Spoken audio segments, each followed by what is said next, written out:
बहुत वड्डा शो है क्योंकि वो लिमिटेड शो करते हैं। मैं अक्सर ही गल कहना हुंदा कि बब्बू मान अपनी चाल चलता है पर चलता मड़क दे नाल है और समाजिक हितां नूं भी पहल दिंदा है। और बहुत घट आर्ट खेत्र दे विच बंदे ने जिहड़े गायकी दे खेत्र दे नाल एक्टिंग दे खेत्र दे नाल जुड़े हुंदे ने, पर उन्हां दा पहरा जिहड़ा है वो समाज दीयां गलियां ते पगडंडियां तक भी सफ़र करता है। सो मैं सब तो पहला मान साहब नूं साडे स्टूडियो दे विच आउण दे उत्ते जी आया आखदा। मान साहब सत श्री अकाल जी। सत श्री अकाल मान साहब, अजकल तुहाडे अमरीका दे विच शो चल रहे ने और जिथे जिथे भी शो होए ने मील पत्थर बन के वो शो उभरे ने और मैं समझांगा कि साडे भी धन भाग है और साडी ऑडियंस जिहड़ी है वो तुहाडे वर्गियां शख्सियतां दी जदों कॉलां करके इत्थे टीवी दे उत्ते दर्शन करदी है जां सवाल जवाब करदी है तो मेरा ख्याल है कि वो बड़ियां वड्डियां दुआवां वर्गे जिहड़े वो हुंदे ने। मान साहब, एक की कारण है कि अज की तरीक दे विच गायक जिहड़े ने वो बहुत वड्डी चमक दमक वाली जिंदगी जिहड़ी है जिउंदे ने ते लोकां दे विच ये असर असार है कि बब्बू मान हाले भी अपने पिंड दीयां पगडंडियां दे नाल जुड़िया होया, एडी शौहरत खट के भी हाले भी पंजाब दे लोकां दी त्रासदी दा दर्द जिहड़ा है वो बब्बू मान दे चेतियां दे विच भी है ते अखां दे विच भी वसिया होया है। की कारण है? तालीम माँ बाप जिहड़ी दिंदे आ वही है। जिस तरह की परवरिश है तुहाडी सोच तो तुहाडी बचपन च बन ही जाती है, अगे तुसीं उहदे ते अमल करदे हो। वक्ती तौर पर कई बारी सोच बहुत लोग बदल जाते हैं। मैनूं लगदा शायद मैं बदल ही नहीं पाया, उवें जी हाँ क्योंकि मैं पिंड च रहा, तुसीं भी पिंड च रहे होणे। बिल्कुल। तो पिंडां च उदा कहण दीयां गल्लां चलो बहुत लोग बहुत कुछ कह जाते हैं। साडे परिवार च जिहड़ा साडे नाल मजदूरी करदा सी उहनूं सीरी कहा जांदा सी, सांझी। बिल्कुल। भी 10वें हिस्से का सांझी हुंदा सी ते मैं उन्हां परिवारां च नून वाली चाह भी पीती है बैठ के। शायद वो गुरबत कदे ना किते नेड़े घूमदी रहिंदी है, तुरदी है आसे पासे। हाँ, ते वो भी जिंदगी है किदां लोकां ने कढ़ती है, वट्टां ते ही सारी उम्र कढ़ देनी। राइट। कख खोद के मेरी जिंदगी च वो मेरी जिंदगी दे नाल जुड़े होए अंग, शायद इसे करके मैं पिंड नाल जुड़ा जी। मान साहब, मैं मेरा तुहाडा राबता मेरा ख्याल 22 साल का राबता ये चलदा पुराना है। मैं एक सवाल तुहाडे कोलों पुछना चाहांगा। अक्सर मैं अपने प्रोग्रामां दे विच भी गल करदा, मैं गीतां दी भी गल करांगा। गीत लोक गीत बने ने, गीत बकायदा तौर दे उत्ते गीतां दे विचों वो सबब वो झलकदा जरूर है। पिंड पैरा लगदा वर्गे गीत जिहड़े ने वो अज भी उसे रफ्तार उसे रिदम दे विच लोकां दे मनां दे विच ताल वजाउंदे ने जिस जिहड़ी ताल जिहड़ी सी वो उस वेले सी। मैं वड्डे वड्डे अखाड़ियां दे विच इन्ने पुराने समय दे विच तुहाडे नाल विचरिया है, गल्लां बातां अपणियां होईयां ने। उन्हां वेलिਆਂ ਦੇ ਵਿੱਚ जो पंजाब ਦਾ पेंडू भाईचारा प्रबल सी, स्ट्रोंग सी, जां संगा शर्मा सी, जां रिश्ते नाते सी, दूर दूर दीयां गलियां तक भी चाचे तायां वर्गे रिश्ते नाते सी।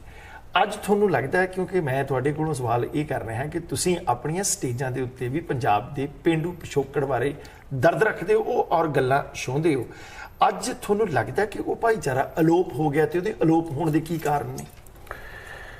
दरअसल मैनूं यह लगता कि दुनिया खुल गई, एक ही हो गई। अमरीका की खबर उत्थे पहुँच गई, हुण तुहाडी जदों तुसीं इत्थे गल करदे हो तां भारत च भी पहुँच गई। बिल्कुल। हाँ, जिहड़ी नवीं जनरेशन है वो नैट नाल भी जुड़ गई जी, पर वो अकलता बहुत हो गई। असल च डिप्रैशन है बहुते लोगों नूं, ये इकल्ले रहना भी बहुते लोग शान समझते हैं, सोसाइटी च ना विचरना। और वो दो पहलू हैं, ना विचरन का एक ये पक्ष आउंदा कि निंदिया चुगली घट गई जी, पर निंदिया चुगली घट गई उहदे नाल रिश्ते भी घटते जाने। पहला विआह 7 दिन का हुंदा सी, हुण विआह 15 या 20 मिनट या घंटे का हुंदा। सो ये पता नहीं वक्त बदल रहा है या असी तेजी ना बदल गए। कोई सभ्याचार सारा गीतां ते खड़ गया कि बाकी सभ्याचार सारा पिछे रह गया।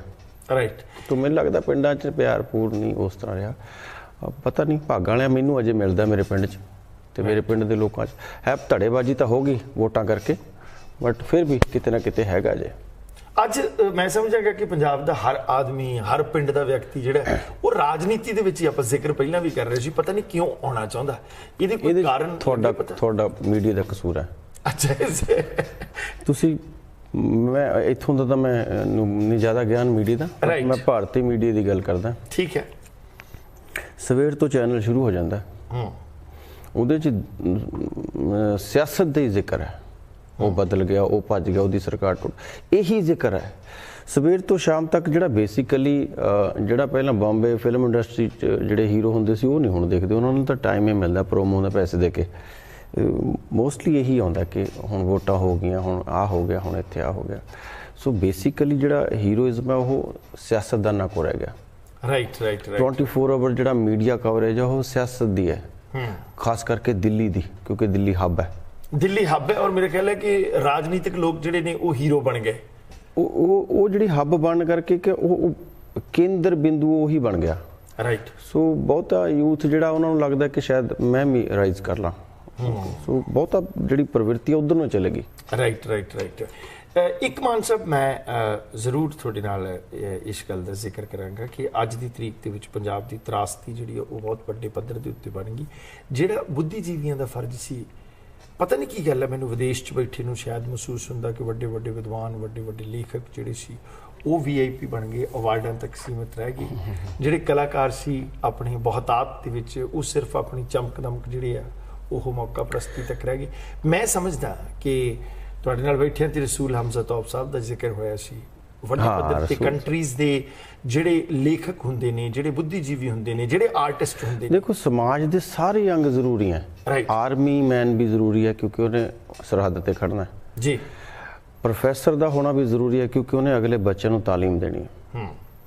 ਇਸੇ ਤਰ੍ਹਾਂ ਦੀ ਉਹ ਰਸੂਲ ਸਾਹਿਬ ਦੀ ਕਿਤਾਬ ਬੇਸਿਕਲੀ ਕੀ ਹੈ, ਉਹ ਇੱਕ ਸਕੂਲ ਹੈ, ਉਹ ਬਹੁਤ ਵੱਡਾ ਸਕੂਲ ਹੈ। ਸ਼ਾਇਦ ਉਹਦੇ ਚੋਂ ਬਹੁਤ ਸਿੰਬਲੀਆਂ ਇਸ ਤਰ੍ਹਾਂ ਦੀਆਂ ਮਿਲ ਜਾਂਦੀਆਂ। ਇੱਕ ਵਾਰੀ ਕਿਸੇ ਫਾਈਟ ਤੇ ਜਾਣਾ ਸੀ, ਕਿਸੇ ਛੋਟੇ ਜਿਹੇ ਕਬੀਲੇ ਨੇ ਜੀ, ਉਹਨਾਂ ਦੇ ਦੇਸ਼ ਤੇ ਹਮਲਾ ਹੋ ਗਿਆ। ਰਸੂਲ ਸਾਹਿਬ ਦੇ ਉਸ ਖਿੱਤੇ 'ਚ ਕਿਸੇ ਵੱਡੇ ਮੁਲਕ ਨੇ ਹਮਲਾ ਕਰਤਾ, ਸ਼ਾਇਦ ਰਸ਼ੀਆ ਨਾਲ ਸੀ ਇਹ ਲੜਾਈ ਜੀ। ਤਾਂ ਹੁਣ ਉੱਥੇ ਸਾਰੇ ਤਿਆਰ ਹੋ ਗਏ, ਆਪਦੇ ਕੱਪੜੇ ਪਾ ਕੇ, ਆਪਣੇ ਸ਼ਸਤਰ ਚੱਕ ਕੇ। ਤਾਂ ਉੱਥੇ ਇੱਕ ਅਚਾਨਕ ਬੰਦੇ ਨੂੰ ਰੋਕ ਦਿੱਤਾ ਜਾਂਦਾ। ਤਾਂ ਉਹ ਕਮਾਂਡਰ ਕਹਿ ਰਿਹਾ ਵੀ ਤੂੰ ਨਹੀਂ ਜਾ ਸਕਦਾ। ਉਹ ਕਹਿੰਦਾ ਮੈਂ, ਮੇਰੇ ਦੇਸ਼ ਤੇ ਭੀੜ ਪਈ ਹੈ, ਮੈਂ ਕਿਉਂ ਨਹੀਂ ਜਾ ਸਕਦਾ। ਕਹਿੰਦਾ ਤੂੰ ਲੇਖਕ ਵੀ ਹੈ, ਬੁੱਧੀਜੀਵੀ ਵੀ ਹੈ, ਇਸ ਲੜਾਈ ਦਾ ਸਿੱਟਾ ਕੀ ਨਿਕਲਿਆ ਉਹ ਤੂੰ ਦੱਸਣਾ ਅਗਲੀਆਂ ਜਨਰੇਸ਼ਨਾਂ ਨੂੰ। ਕੀ ਬਾਤ। ਤੂੰ ਵੀ ਚਲਿਆ ਗਿਆ ਉੱਥੇ ਤਾਂ ਇਹਦੇ ਬਾਰੇ ਲਿਖੂ ਕੌਣ? ਜੇ ਜਿੱਤ ਵੀ ਹੁੰਦੀ ਹੈ ਤਾਂ ਵੀ ਤੂੰ ਲਿਖਣੀ ਹੈ, ਜੇ ਹਾਰ ਵੀ ਹੁੰਦੀ ਹੈ, ਹਾਰ ਵੀ ਜੇ ਅਸੀਂ ਜਿੱਦਾਂ ਕਹਿੰਦੇ ਵੀ ਇੱਜ਼ਤ ਨਾਲ ਅਸੀਂ ਆਪਦੇ ਮੁਲਕ ਤੇ ਕਰਵਾਉਣਾ, ਉਹ ਵੀ ਤੂੰ ਲਿਖਣਾ ਹੈ। ਸੋ ਕਿਸੇ ਵੀ ਦੇਸ਼ ਦੇ ਬੁੱਧੀਜੀਵ ਵਰਗ ਜਾਂ ਸਿਆਣਾ ਵਰਗ ਹੈ ਜਿਹੜਾ, ਜੇ ਦੋ ਮੁਲਕਾਂ 'ਚ ਤਲਖੀ ਹੈ ਨਾ, ਤਾਂ ਉੱਥੇ ਬੁੱਧੀਜੀਵ ਵਰਗ ਨੂੰ ਜੇ ਭੇਜ ਕੇ ਬਿਠਾਇਆ ਜਾਵੇ ਤਾਂ ਬਹੁਤ ਮਸਲੇ ਹੱਲ ਹੋ ਜਾਣਗੇ। ਆਉਂਦੇ ਹੋਏ ਉਧਰੋਂ ਬਦਾਮ ਲੈ ਆਉਣਗੇ ਸਸਤੇ, ਇੱਧਰੋਂ ਸ਼ੱਕਰ ਦੇ ਆਉਣਗੇ ਸਸਤੇ। ਰਾਈਟ। ਉਹ ਮੈਨੂੰ ਲੱਗਦਾ ਪਿਆਰ ਵਧੂਗਾ। ਰਾਈਟ। ਅੱਜ ਮਤਲਬ ਬੁੱਧੀਜੀਵੀ ਵਰਗ ਜਿਹੜਾ ਉਹ ਅਲੋਪ ਹੈ। ਮੈਂ ਸਮਝਾਂਗਾ ਕਿ ਸਮਾਜ ਬੁੱਧੀਜੀਵੀ ਵਰਗ ਦੀ ਇੱਕ ਬਹੁਤ ਵੱਡੀ ਪ੍ਰੋਬਲਮ ਹੈ। ਜਿਹੜੇ ਬੁੱਧੀਜੀਵ ਸਿਰਫ ਲੇਖ ਲਿਖਦੇ ਆ, ਉਹਨਾਂ ਨੂੰ ਲੱਗਦਾ ਕਿ ਅਸੀਂ ਬੁੱਧੀਜੀਵ ਹੈ। ਜਿਹੜਾ ਵਾਰਤਕ ਲਿਖਦਾ ਉਹ ਕਹਿੰਦਾ ਮੈਂ ਬੁੱਧੀਜੀਵ ਹੈ। ਇਹ ਗੀਤ ਲਿਖਣ ਵਾਲਾ ਵੀ ਬੁੱਧੀਜੀਵ ਹੋ ਸਕਦਾ ਹੈ। ਰਾਈਟ। ਤੇ ਉਹ ਇਹ ਮੰਨਣ ਨੂੰ ਤਿਆਰ ਨਹੀਂ। ਗੈਪ ਜਨਰੇਸ਼ਨ ਗੀਤ ਜਿਹੜੇ ਨੇ ਉਹ ਕਰੰਟ ਦੇ ਉੱਤੇ ਮੈਸੇਜ ਦਿੰਦੇ ਨੇ। ਅੱਜ ਦੀ ਤਰੀਕ ਦੇ ਵਿੱਚ ਵੀ ਕਰੰਟ ਦੇ ਉੱਤੇ ਦੇਖੋ, ਲੇਖ ਤੁਸੀਂ ਇੱਕ ਲੇਖ ਲਿਖੋ, ਪਤਾ ਨਹੀਂ ਸਭ ਦਾ ਆਪਣਾ ਆਪਣਾ ਨਜ਼ਰੀਆ, ਲੇਖਕ ਮਾੜਾ ਨਹੀਂ ਹੁੰਦਾ। ਉਹਨਾਂ ਨੇ ਇੱਕ ਲੇਖ ਲਿਖ ਦਿਓ ਤੁਸੀਂ ਕਿ ਪੋਲੂਸ਼ਨ ਬਹੁਤ ਹੋ ਗਿਆ, ਆਹ ਹੋ ਗਿਆ, ਇਹ ਇੱਕ ਲੇਖ ਹੈ। ਮੈਂ ਆਪਣੇ ਗੀਤ 'ਚ 2 ਲਾਈਨਾਂ ਲਿਖੂੰਗਾ ਕਿ ਸਾਨੂੰ ਨਹੀਂ ਚਾਹੀਦੀ ਤਰੱਕੀ ਮਹਿਰਮਾ, ਮੇਲੇ ਸਾਫ਼ ਹਵਾ ਸਾਫ਼ ਪਾਣੀ ਮਹਿਰਮਾ। ਕੀ ਬਾਤ ਹੈ। तो प्रोसैस ਉਹੀ ਹੈ। ਤੁਸੀਂ ਵੀ ਪੋਲੂਸ਼ਨ ਦੇ ਖਿਲਾਫ ਲਿਖ ਰਹੇ ਹੋ, ਮੈਂ ਜਾਂਦਾ ਜਾਂਦਾ ਲਿਖ ਗਿਆ ਤੇ ਮੇਰੀ ਲਾਈਨ ਵੀ ਅਹਿਮ ਹੈ ਉਸ ਮੁੱਦੇ ਤੇ ਕਿ ਵਾਕਈ ਇਹ ਹਵਾ ਸਾਡੀ ਸਾਫ਼ ਨਹੀਂ ਰਹੀ। ਜੀ ਮਾਨ ਸਾਹਿਬ, ਇੱਕ ਬ੍ਰੇਕ ਲਵਾਂਗੇ ਜ਼ਰੂਰ। ਮਾਨ ਸਾਹਿਬ ਨੂੰ ਪਿਆਰ ਕਰਨੇ ਨਾਇਕ ਵੀ ਨੇ ਔਰ ਫਿਲਮਾਂ ਵੀ ਕੀਤੀਆਂ। ਮਾਨ ਸਾਹਿਬ, ਕਾਲਾ ਲੈਣ ਤੋਂ ਪਹਿਲਾਂ ਮੈਂ ਤੁਹਾਡੇ ਫਿਲਮਾਂ ਬਾਰੇ ਜ਼ਿਕਰ ਪੁੱਛਾਂਗਾ ਕਿ ਇਸ ਵੇਲੇ ਫਿਲਮ ਖੇਤਰ ਵੱਲ ਨੂੰ ਤੁਹਾਡਾ ਝੁਕਾਅ ਘੱਟ ਹੈ ਜਾਂ ਕੀ ਕਾਰਨ ਨੇ ਕਿ ਪਹਿਲੀਆਂ ਜਿਹੜੀਆਂ ਫਿਲਮਾਂ ਆਈਆਂ ਉਹ ਲੋਕਾਂ ਨੇ ਪ੍ਰਵਾਨ ਕੀਤੀਆਂ ਬਹੁਤ ਵੱਡੇ ਪੱਧਰ ਦੇ ਉੱਤੇ? ਹਾਂ, ਵਿੱਚ ਇੱਕ ਰਹਿ ਵੀ ਗਈ ਸੀ ਜਮੇ ਜੀ, ਉਹਦਾ ਐਫਰਟ ਤਾਂ ਬਹੁਤ ਵੱਡਾ ਕੀਤਾ ਸੀ, ਸੈਟ ਸੁੱਟ ਦੇ ਸਿਸਟਮ ਨਾਲ ਬਣਾਈ ਸੀ ਜੀ, ਬਟ ਚਲੋ ਕਈ ਵਾਰੀ ਡਾਇਰੈਕਸ਼ਨ ਡਿਪਾਰਟਮੈਂਟ ਦੀ ਕਮੀ ਹੋ ਜਾਂਦੀ ਹੈ, ਕਈ ਵਾਰੀ ਐਡੀਟਰ ਖਰਾਬ ਕਰ ਐਨੀਹੋ, ਬਾਕੀ ਠੀਕ ਰਹੀਆਂ। ਹੁਣ ਇੱਕ ਕਿਰਿਆ ਜਿਹੜੀ ਬਣਜਾਰਾ ਆਪਾਂ ਉਹ ਆ ਜਾਣੀ ਚਾਹੀਦੀ ਹੈ ਇਸ ਸਾਲ ਜਾਂ ਅਗਲੇ ਸਾਲ, 2-3 ਬਣਾ ਲਾਂਗੇ ਫਿਰ ਹੁਣ। ਅੱਛਾ, ਬਣਜਾਰਾ ਆ ਰਹੀ ਹੈ ਨਵੀਂ? ਹਾਂ, ਕਿਉਂਕਿ ਪਿਛਲੇ ਸਾਲ ਤੋਂ ਅਸੀਂ ਟੂਰ ਤੇ ਜ਼ਿਆਦਾ, ਫਿਰ ਉਹ ਗਾਣੇ ਜ਼ਰੂਰੀ ਸੀ, ਤਾਂ ਪਿਛਲਾ 1 ਸਾਲ ਸਾਡਾ ਗਾਣਿਆਂ ਚ ਲੰਘ ਗਿਆ ਬਣਾਉਣ ਚ, ਅਗਲਾ ਸਾਲ ਸਾਡੇ ਕੋਲ ਹੈਗਾ ਜੀ 1 ਸਾਲ। ਆਮ ਮੀਡੀਆ ਦੇ ਵਿੱਚ ਵੀ ਇਹ ਗੱਲ ਹੈ ਔਰ ਲੋਕਾਂ ਦਾ ਵੀ ਮੰਨਣਾ ਹੈ ਇਹ ਗੱਲ ਕਿ ਬੱਬੂ ਮਾਨ ਹੁਣੀ ਜਿਹੜਾ ਆਪਣਾ ਰੈਵਨਿਊ ਕਮਾਉਂਦੇ ਹੈ ਟੂਰਾਂ ਦੇ ਉੱਤੋਂ ਵੀ, ਸ਼ੋਆਂ ਦੇ ਉੱਤੋਂ ਵੀ ਉਸ ਰੈਵਨਿਊ ਦਾ ਕੁਝ ਹਿੱਸਾ ਜਿਹੜਾ ਉਹ ਸੋਸ਼ਲ ਕੰਮਾਂ ਦੇ ਉੱਤੇ ਜਾਂ ਅੱਜ ਦੀ ਤਰੀਕ ਦੇ ਵਿੱਚ ਆਪਣੇ ਲੋਕਾਂ ਦੀ ਤਰਾਸਦੀ ਉੱਤੇ ਵੀ ਖਰਚ ਕਰਦੇ ਨੇ? ਹਾਂ ਜ਼ਰੂਰੀ। ਉਹਦੇ ਬਾਰੇ ਕੁਝ ਸਾਨੂੰ ਅਸੀਂ ਇੱਕ ਸੰਸਥਾ ਬਣਾਈ ਸੀ one hope one chance. Okay. ਬਹੁਤ ਦੇਰ ਤੋਂ ਤਾਂ ਆਪ ਹੀ ਕਰਦੇ ਸੀ, ਦੱਸ ਹੀ ਨਹੀਂ ਸੀ ਰਹੇ ਕਿਸੇ ਨੂੰ। ਫਿਰ ਸੱਜਣਾ ਮਿੱਤਰਾਂ ਦਾ ਜ਼ੋਰ ਸੀ ਕਿ ਤੁਸੀਂ ਬਾਕੀਆਂ ਨੂੰ ਵੀ ਜੋੜੋ ਨਾਲ। ਜੇ ਆਪਾਂ 1 ਰੁਪਿਆ ਦੇ ਸਕਦੇ ਹਾਂ ਤਾਂ 10 ਬੰਦੇ 10 ਦੇ ਸਕਦੇ ਹਾਂ ਜੀ। ਹੁਣ ਉਹਦਾ ਸਿਸਟਮ ਇਹ ਬਣਾ ਰਹੇ ਕਿ ਫਿਊਚਰ 'ਚ ਵੀ ਇੱਥੋਂ ਜਾ ਕੇ ਕੁਛ ਪਰਿਵਾਰ ਫਿਰ ਅਸੀਂ 20 ਤੋਂ 30 ਕੱਢਾਂਗੇ ਤੇ ਕੁਛ ਅਸੀਂ ਮਦਦ ਕਰਾਂਗੇ, ਕੁਛ ਤੁਹਾਨੂੰ ਆਵਾਜ਼ ਮਾਰਾਂਗੇ। No problem. ਉਹ ਸੰਸਥਾ ਦਾ ਸਿਸਟਮ ਇਹ ਬਣਾਉਣਾ ਚਾਹੁੰਦਾ ਸੀ ਮੈਂ, ਕਿਉਂਕਿ ਹਿੰਦੁਸਤਾਨ 'ਚ ਕਲੰਕ ਬਹੁਤ ਛੇਤੀ ਲੱਗਦਾ। ਤੁਸੀਂ ਕੋਈ ਚੰਗਾ ਕੰਮ ਕਰਨ ਤੁਰੇ ਹੋ ਤਾਂ ਪਿੱਛੇ 25 ਲੱਤਾਂ ਵਾਲੇ ਹੁੰਦੇ ਆ। ਰਾਈਟ। ਜੇ ਮੰਨ ਲਓ ਕਿਸੇ ਪਿੰਡ 'ਚ ਕਿਸੇ ਦੀ ਮਦਦ ਕਰਾਏ ਤਾਂ ਉਹ ਪਿੰਡ ਵਾਲੇ ਪੁੱਠੇ ਹੋ ਜਾਣਗੇ ਵੀ ਐਡੀ ਤਾਂ ਨਹੀਂ ਸੀ ਗੱਲ, ਇਹ ਤਾਂ ਜ਼ਿਆਦਾ ਆ ਗਿਆ ਨਾ ਕੋਲ।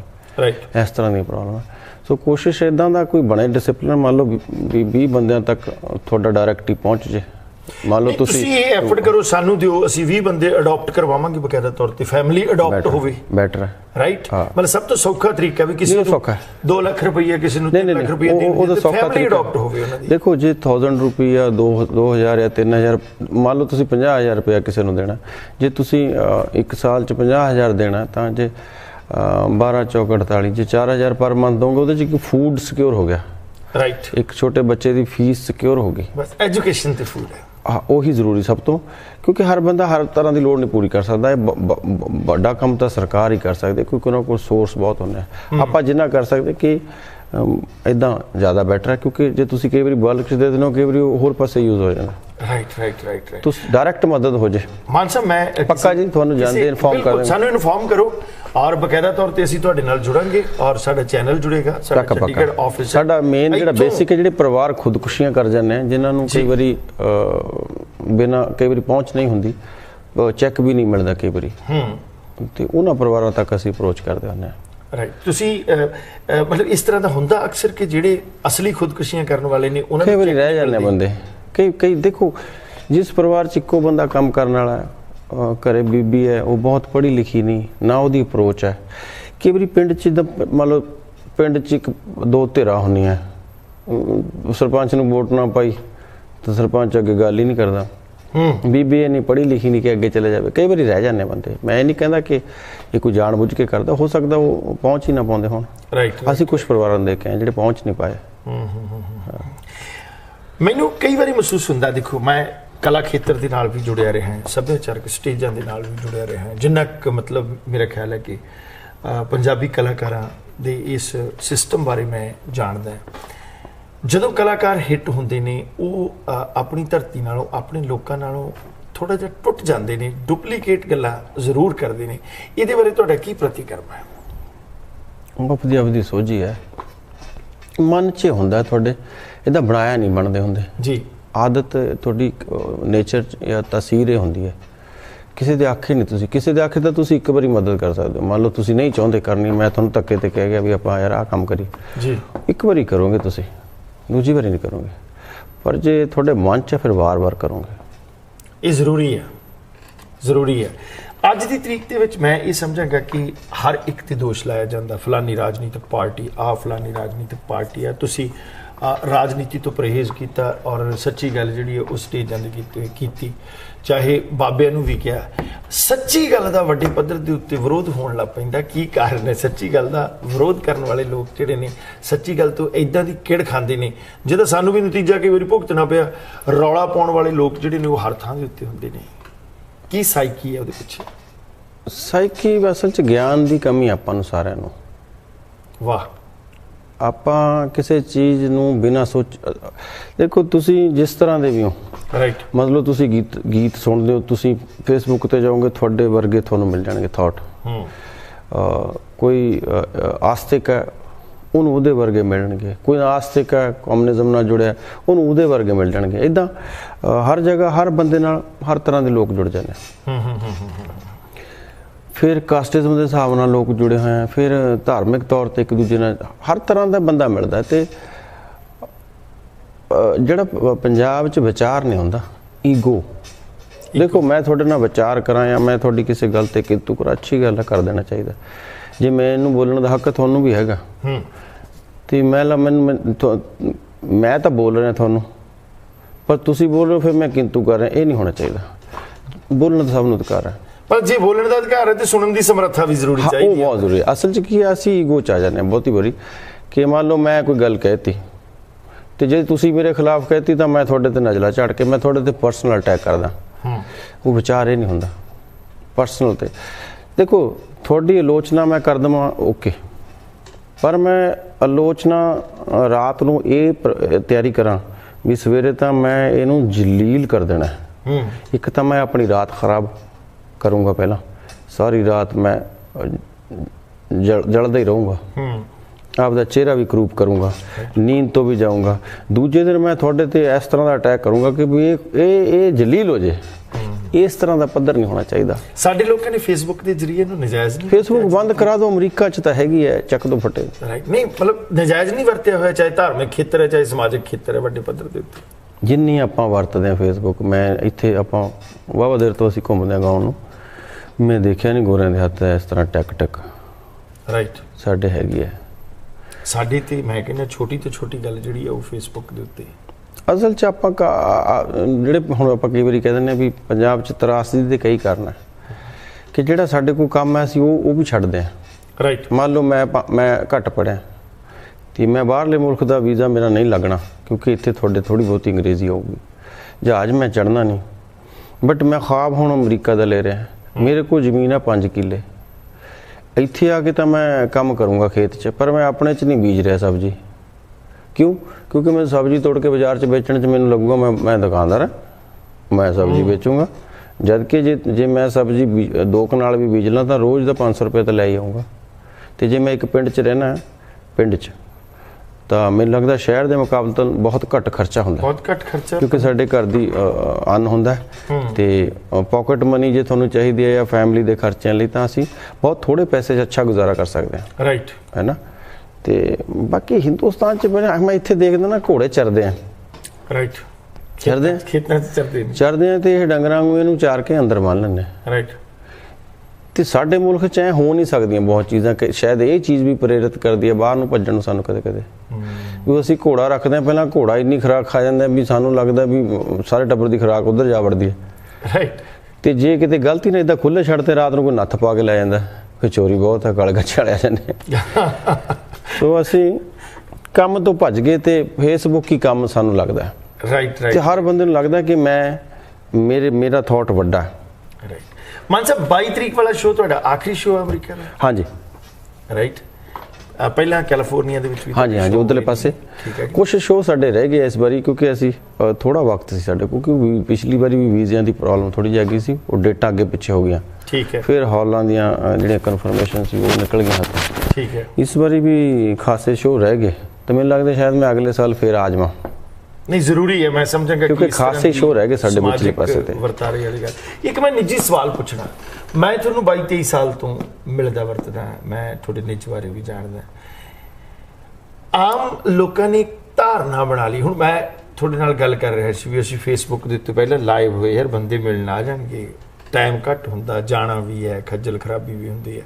ਤੁਸੀਂ ਮੈਨੂੰ ਕਿਹਾ ਕੋਈ ਗੱਲ ਨਹੀਂ, ਇੱਕ ਦੀ ਥਾਂ ਤੇ 10 ਆ ਗਏ, ਆਪਾਂ ਥੱਲੇ ਵੀ ਮਿਲ ਲਾਂਗੇ, ਕੋਈ ਗੱਲ ਨਹੀਂ ਹੈ। ਤੁਸੀਂ ਨਿਮਰਤਾ ਦੇ ਨਾਲ ਗੱਲ ਕੀਤੀ ਹੈ। ਤੇ ਬੱਬੂ ਵੀਰ ਜੀ, ਲੋਕਾਂ ਨੇ ਇਹ ਧਾਰਨਾ ਕਿਉਂ ਬਣਾਈ ਹੋਈ ਹੈ ਬੱਬੂ ਆਕੜਖੋਰ ਬਹੁਤ ਹੈ? ਦੇਖੋ ਜਦੋਂ ਤੁਸੀਂ ਪੜ੍ਹਦੇ ਆ ਨਾ ਉਦੋਂ ਹੋਰ ਤਰ੍ਹਾਂ ਦੇ ਹੁੰਦੇ ਹੋ, ਜਦੋਂ ਤੁਸੀਂ ਕੈਰੀਅਰ ਦੇ ਸ਼ੁਰੂਆਤੀ ਦੌਰ 'ਚ ਹੁੰਦੇ ਹੋ ਉਦੋਂ ਥੋੜਾ ਜਿਹਾ ਹੋਰ ਤਰ੍ਹਾਂ ਦੇ ਹੁੰਦੇ ਆ। ਰਾਈਟ। ਮੈਨੂੰ ਨਹੀਂ ਲੱਗਦਾ ਮੇਰੇ 'ਚ ਆਕੜਾ ਇਦਾਂ ਹੀ ਬਹੁਤ ਲੋਕਾਂ ਨੇ, ਦੇਖੋ ਜਿਹੜੇ ਬੰਦਿਆਂ ਨੂੰ ਕੰਮ ਕੋਈ ਨਹੀਂ, ਹਾਂ ਸਾਨੂੰ ਵੀ ਲੱਗਦਾ, ਦੇਖੋ ਜਿਹਨੂੰ ਕੰਮ ਕੋਈ ਨਹੀਂ। ਰਾਈਟ। ਸ਼ੌਹਰਤ वो कहने भी वो तमाशा के जिस शाख पे तुम बैठे हो वो टूट भी सकती है। तो शौहरत ਦੇ ਨਾਲ ਇਹ ਚੀਜ਼ਾਂ ਵੀ ਤੁਹਾਨੂੰ ਸਬਰ ਕਰਨਾ ਪੈਂਦਾ। ਇਹ ਹਲੀਮੀ ਰਸ ਭਾਜੀ 'ਚ ਬਹੁਤ ਸੀ।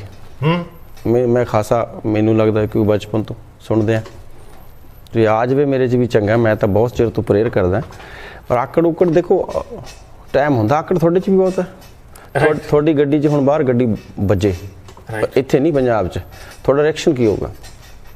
ਕੀ ਕਹੋਗੇ ਉਤਰ ਕੇ ਓਏ ਕਾਣੇ ਦੇਖਦਾ ਤੈਨੂੰ, ਪਾਗਲ ਹੈ ਤੂੰ? ਉਹ ਹਰ ਬੰਦੇ 'ਚ ਆਕੜ ਕਿਹਦੇ 'ਚ ਨਹੀਂ ਪੰਜਾਬੀ 'ਚ, ਮੈਨੂੰ ਦੱਸੋ।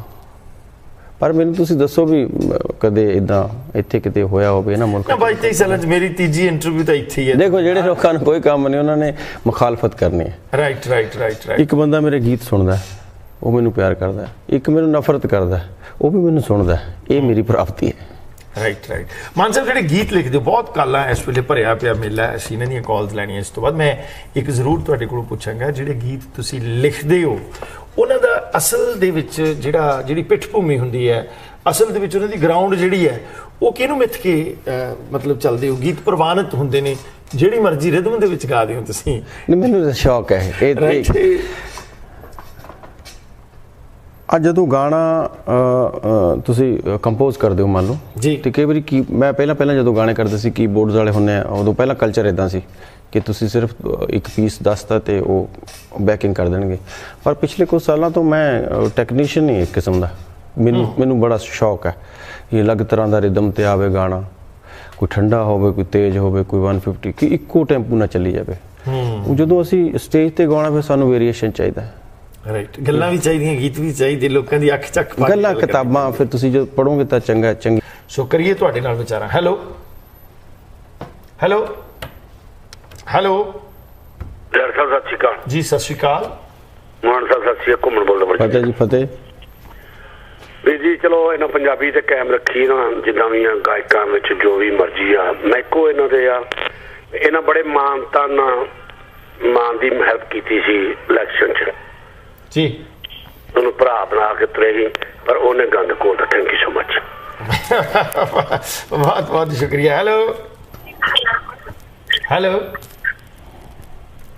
ਹਾਂਜੀ, ਸਤਿ ਸ਼੍ਰੀ ਅਕਾਲ ਵੀਰ। ਕੱਟ ਗਿਆ ਯਾਰ, ਰੁੱਸ ਗਿਆ ਬਾਈ। ਹੈਲੋ ਹਾਂਜੀ, ਸਤਿ ਸ਼੍ਰੀ ਅਕਾਲ ਜੀ। ਸਤਿ ਸ਼੍ਰੀ ਅਕਾਲ ਜੀ। ਧਾਲੀਵਾਲ ਬੋਲ ਰਹੇ ਹਾਂ ਜੀ। ਧਾਲੀਵਾਲ ਸਾਹਿਬ, ਬੱਬੂ ਮਾਨ ਪਿਓ ਤੇ ਪੁੱਤ ਜਿਉਂਦਾ ਰਹੇ, ਜਵਾਨੀਆਂ ਮਾਨ, ਤੂੰ ਪੰਜਾਬੀ ਦੀ ਸ਼ਾਨ ਹੈ ਔਰ ਸਾਡਾ ਤੂੰ ਬੱਬੂ ਮਾਨ ਹੈ, ਐਂਡ ਵੀ ਲਵ ਯੂ। ਔਰ ਮੈਨੂੰ ਬਹੁਤ ਖੁਸ਼ੀ ਹੈ ਤੇਰੇ ਉੱਤੇ, ਮਾਣ ਹੈ ਕਿ ਤੂੰ ਬਾਜ਼ਾਰਾਂ ਦੇ ਉੱਤੇ ਜਾ ਕੇ ਔਰ ਉਹ ਫਕੀਰਾਂ ਦੇ ਸੂਟੇ ਜਿਹੜੇ ਉਹਨਾਂ ਦੀਆਂ ਸਿਗਟਾਂ ਦੇ ਵਿੱਚ ਪੈਸੇ ਦੀ you are not a money hungry. ਭਾਜੀ ਗੁਰਦਾਸ ਮਾਨ ਨੂੰ ਵਾਹਿਗੁਰੂ ਨੇ ਬਹੁਤ ਕੁਝ ਦਿੱਤਾ, but he is money hungry. ਉਹ ਸਾਡੇ ਬੱਚਿਆਂ ਨੂੰ ਉੱਥੇ ਬਾਜ਼ਾਰਾਂ ਦੇ ਉੱਤੇ ਮੁਸਲਮਾਨ ਬਣਾਉਣ ਦੀ ਕੋਸ਼ਿਸ਼ ਕਰ ਰਿਹਾ, and you are not doing that. We are proud of you, we love you so much. ਔਰ ਤੁਸੀਂ, ਮੈਂ ਹਮੇਸ਼ਾ ਹੀ ਇੱਥੇ ਮਿੱਕੀ ਸਰਾਂ ਨੂੰ ਕਹਿਣਾ ਨਾ ਕਿ ਬੱਬੂ ਮਾਨ ਪੰਜਾਬ ਦੀ ਸ਼ਾਨ ਸਾਡੀ, ਵੀ ਲਵ ਯੂ ਸੋ ਮਚ। ਉਹ ਤੇ ਜਵਾਨੀਆਂ ਮਾਨ ਜਿਉਂਦਾ ਰਹੇ। ਔਰ ਪੰਜਾਬ ਦੀ ਥੋੜੀ ਜਿਹੀ ਤਰਾਸ ਦੀ, ਜਿਹੜੇ ਸਾਡੇ ਵੀਰ ਖੁਦਕਸ਼ੀਆਂ ਕਰ ਰਹੇ ਆ, ਉਹਨਾਂ ਦੇ ਕੋਈ ਗਾਣਾ ਵੀਰਾਂ ਨੂੰ ਰੋਕੋ, ਉਹਨਾਂ ਨੂੰ ਜਾਂਦੇ ਉਹਨਾਂ ਨੂੰ ਰੋਕੋ ਗਾਣਿਆਂ ਦੇ ਥਰੂ। ਆਪਣਾ ਥੈਂਕ ਯੂ ਵੈਰੀ ਮਚ ਜੀ। ਮਾਨ ਸਾਹਿਬ, ਇੱਕ ਬੜਾ ਸਵਾਲ ਤੁਹਾਨੂੰ ਪਾ ਦਿੱਤਾ, ਖੁਦਕਸ਼ੀਆਂ ਬਾਰੇ ਗਾਣਾ ਜਿਹੜਾ ਤੇ ਖੁਦਕਸ਼ੀ ਪਹਿਲਾਂ ਵੀ ਲਿਖਿਆ ਆਪਾਂ। ਫਿਲਮ ਏਕਮ ਸਾਰੀ ਇਸੇ ਸੰਦਰਭ ਵਿੱਚ ਸੀ। ਠੀਕ ਹੈ, ਏਕਮ ਫਿਲਮ ਸਾਰੀ ਜੀ ਇਸੇ ਤੇ ਸੀ। ਮੰਡੀਆਂ 'ਚ ਜੱਟ ਰੋਲਦਾ, ਉਹ ਵੀ ਇਸੇ ਸੰਦਰਭ ਸੀ। ਉਹ ਪਿੱਛੇ ਅਸੀਂ ਗਏ ਸੀ 1.5 ਸਾਲ ਹੀ ਹੋਇਆ ਸ਼ਾਇਦ, ਜਾਂ ਵੱਧ ਹੋ ਗਿਆ, ਨਿਊਜ਼ੀਲੈਂਡ। ਉਦੋਂ ਮੈਂ ਇੱਕ ਚੁੱਪ ਵੱਟੀ ਸੀ ਕਿ ਕੋਈ ਵੀ ਕੰਟਰੋਵਰਸੀ ਛਿੜੂਗੀ ਮੈਂ ਚੁੱਪ ਹੀ ਹਾਂ, 2 ਸਾਲ ਬੋਲਣਾ ਹੀ ਨਹੀਂ। ਤੁਸੀਂ ਜਿੰਨੀ ਮਰਜ਼ੀ ਗਾਲਾਂ ਕੱਢੀ ਜਾਓ, ਮੈਂ ਹੱਸ ਕੇ ਲੰਘ ਜਾਊਂਗਾ। ਮੈਂ ਚਾਹੁੰਦਾ ਕਿ ਮਾਦਾ ਸਾਰਿਆਂ 'ਚ ਬਣੇ। ਓਏ ਹੋਏ, ਸਬਰ ਦਾ ਥੋੜਾ ਜਿਹਾ ਸਬਰ ਕਰਨਾ, ਕਿਉਂਕਿ ਫੇਸਬੁੱਕ ਆਪਾਂ ਇਹ ਜੋੜਨ ਲਈ ਬਣੀ ਹੈ, ਇਹ ਤੋੜਨ ਲਈ ਬਣ ਗਈ। ਕੈਂਚੀ ਬਣ ਗਈ ਸੂਈ ਧਾਗੇ ਦੀ ਥਾਂ। ਉੱਥੇ ਸਵੇਰੇ ਨਫ਼ਰਤ ਤੋਂ ਹੀ ਸ਼ੁਰੂ ਹੁੰਦੀ ਹੈ ਦੁਨੀਆ, ਪਰ ਇਹ ਪਿਆਰ 'ਚ ਬਦਲਣੀ ਚਾਹੀਦੀ ਹੈ। ਕੰਮ ਤਾਂ ਬਹੁਤ ਕਰਨ ਵਾਲਾ ਹੈ। ਕੰਮ ਤਾਂ ਸਭ ਤੋਂ ਪਹਿਲਾਂ ਇਹ ਹੈ ਕਿ 12,000 ਜਿੰਨੇ ਵੀ ਆਪਣੇ ਪਿੰਡ ਹੈ, ਆਪਾਂ ਸਾਰੇ ਜਿੰਨਾ ਵੀ ਫੇਸਬੁੱਕ ਤੇ ਰੌਲਾ ਪੈਂਦਾ ਆਹ ਕਰਨਾ ਇੱਥੇ ਖਤਰਾ ਹੋ ਗਿਆ, ਆਪਦੇ ਪਿੰਡ ਨੂੰ ਸੈੱਟ ਕਰ ਲਈਏ। ਪਹਿਲਾਂ ਤਾਂ ਜਿਹੜੀ ਪਿੰਡਾਂ 'ਚ ਕਾਸਟਿਜ਼ਮ ਦੇ ਹਿਸਾਬ ਨਾਲ ਮਹੱਲੇ ਬਣੇ, ਪਹਿਲਾਂ ਤਾਂ ਇਹ ਖਤਮ ਹੋਣੇ ਚਾਹੀਦੇ ਆ। ਸਭ ਤੋਂ ਵੱਡਾ ਕੰਮ ਤਾਂ ਇਹੀ ਹੈ, ਇਨਸਾਨ ਦੀ ਬਰਾਬਰਤਾ ਹੋਣੀ ਚਾਹੀਦੀ ਹੈ। ਰਾਈਟ। ਤੋ ਮੈਂ ਖਾਸੇ ਸਮਾਜਿਕ ਗਾਉਣਾ, ਪਰ ਜਦੋਂ ਫਿਰ ਕਈ ਵਾਰੀ ਕਿੰਤੂ ਹੋਣ ਲੱਗ ਜਾਂਦਾ, ਫਿਰ ਮੈਨੂੰ ਲੱਗਿਆ, ਮੈਂ ਕਿਹਾ ਨਹੀਂ, ਫਿਰ ਬਾਕੀ ਗੱਲ ਨੇ ਬਹੁਤ ਸਿੰਗਰ ਆ, ਉਹਨਾਂ ਦੀ ਵੀ ਡਿਊਟੀ ਹੈ। ਚਲੋ ਹੁਣ ਅਜੇ ਤੱਕ ਥੋੜੀ ਆਏ ਹੋਣੇ, ਬਹੁਤੇ ਨਹੀਂ ਆਏ, ਹੁਣ ਜਾਂਦੇ ਬਣਾ ਦੂੰਗਾ ਇੱਕ। ਪੱਕੀ ਗੱਲ ਹੈ। ਇੱਕ ਮੈਂ ਗੱਲ ਤੁਹਾਡੇ ਕੋਲ ਜ਼ਰੂਰ ਪੁੱਛਣੀ ਹੈ। ਅੱਜ ਐਵੇਂ ਨਹੋਰਾ ਜਿਹਾ ਲੋਕ ਮਾਰ ਦਿੰਦੇ ਨੇ। ਭਗਵੰਤ ਪਹਿਲਾਂ ਵੀ ਇਦਾਂ ਦਾ ਹੀ ਸੀ ਜਾਂ ਬਾਅਦ ਵਿੱਚ ਹੁਣ ਥੋੜਾ ਜਿਹਾ ਬਦਲ ਗਿਆ ਭਗਵੰਤ? ਦੇਖੋ, ਭਗਵੰਤ ਆਪਣਾ ਮਿੱਤਰ ਹੈ, ਇਕੱਠੇ ਖਾਧਾ ਪੀਤਾ। ਰਾਈਟ। ਮੇਰੀ ਫਿਲਮ 'ਚ ਕੰਮ ਵੀ ਕੀਤਾ ਉਹਨਾਂ ਨੇ। ਰਾਈਟ। ਗੁੱਡ ਮੈਨ ਹੈ, ਬਟ ਦੇਖੋ ਪਤਾ ਨਹੀਂ ਪਰਿਸਥਿਤੀਆਂ ਹੋ ਜਾਂਦੀਆਂ ਕਈ ਵਾਰੀ। ਕੱਲ ਤੱਕ ਭਗਵੰਤ ਹੀਰੋ ਸੀ। ਰਾਈਟ। ਹੁਣ ਤੁਸੀਂ NRI, ਹੁਣ ਤੁਸੀਂ ਜ਼ੀਰੋ ਕਹਿਣ ਲੱਗੇ। ਇਹ ਪੈਸੇ ਵੀ ਤੁਸੀਂ ਇਕੱਠੇ ਕਰਕੇ ਭੇਜੇ, ਹੁਣ ਤੁਸੀਂ ਹਿਸਾਬ ਵੀ ਮੰਗਦੇ ਹੋ। ਜਦ ਪਹਿਲੇ 2 ਚੀਜ਼ਾਂ, ਜਾਂ ਤਾਂ ਭੇਜਦੇ ਹੀ ਨਾ ਚਲ ਹੁਣ ਜੇ ਭੇਜਦੇ ਫਿਰ ਹਿਸਾਬ ਨਾ ਮੰਗੋ, ਜੇ ਮੰਗਿਆ ਫਿਰ ਉਹਨਾਂ ਨੂੰ ਵੀ ਦੇ ਦੇਣਾ ਚਾਹੀਦਾ। ਇਹੀ ਸ਼ਾਇਦ ਤੁਹਾਡਾ ਆਪ ਨਾਲ ਕਨਫਿਊਜ਼ਨ ਹੈ ਮੇਰਾ ਖਿਆਲ ਇੱਥੇ ਵਾਲੇ ਬਹੁਤਾਤ ਦੇ ਵਿੱਚ ਗਰੁੱਪਿਜ਼ਮ ਜੋ ਬਣ ਗਿਆ। ਗਰੁੱਪਿਜ਼ਮ ਇਹੀ ਸੀ ਵੀ ਇੱਥੋਂ ਮਨੀ ਭੇਜੀ ਸੀ, ਉਹਦਾ ਕੋਈ ਵਾਈਟ ਨਹੀਂ ਹੋਇਆ ਹੈ ਨਾ। ਪੈਸਿਆਂ ਦਾ ਹਿਸਾਬ ਕਿਸੇ ਨੇ ਨਹੀਂ ਮੰਗਿਆ, ਪੈਸਿਆਂ ਦਾ ਹਿਸਾਬ ਕਿਸੇ ਨੇ ਨਹੀਂ ਮੰਗਿਆ। ਆਪ ਕੋਲੋਂ ਇਹ ਉਮੀਦ ਕੀਤੀ ਕਿ ਪੰਜਾਬ ਨੂੰ ਬਣਦੀ ਤੇ ਚੰਗੀ ਲੀਡਰਸ਼ਿਪ ਜਿਹੜੀ ਹੈ ਉਹ ਜ਼ਰੂਰ ਦਿਓ। ਜਿਵੇਂ ਸੁਖਪਾਲ ਸੀ, ਉਹਦੇ ਬਾਰੇ ਚ ਕਿਹਾ ਕਿ ਉਹ ਵਿਰੋਧੀ ਧਿਰ ਦਾ ਨੇਤਾ ਸੀ, ਉਹ ਫਾਈਟ ਕਰਦਾ ਸੀ, ਉਹਨੂੰ ਵਿਰੋਧੀ ਧਿਰ ਰਹਿਣ ਦੇਣਾ ਚਾਹੀਦਾ। ਵੰਡੇ ਗਏ ਪੰਜਾਬੀ, ਤੁਸੀਂ NRI ਜ਼ਿਆਦਾ ਆਪ ਦੀ ਸਪੋਰਟ ਤੇ ਸੀ, ਉੱਥੇ ਕੋਈ ਹੋਰ ਸਿਚੁਏਸ਼ਨ ਸੀ ਤੁਹਾਡਾ, ਜਾਂ ਤਾਂ ਉੱਥੋਂ ਦੇ ਲੋਕਲਸ ਨਾਲ ਤਾਲਮੇਲ ਨਹੀਂ ਹੋਇਆ। NRI ਇਸ ਥਾਟ 'ਚ ਸੀ ਕਿ, ਪਰ ਮੈਨੂੰ ਲੱਗਦਾ ਐਦਾਂ ਕਿ ਜ਼ਰੂਰੀ ਨਹੀਂ ਕਿ ਸਿਆਸਤ ਨਾਲ ਹੀ ਸਮਾਜ ਬਦਲੂਗਾ। ਤੁਹਾਨੂੰ ਲੱਗਦਾ ਹੈ ਨਾ, ਹੋਰ ਵੀ ਬੜੇ ਕੰਮ ਹੈ।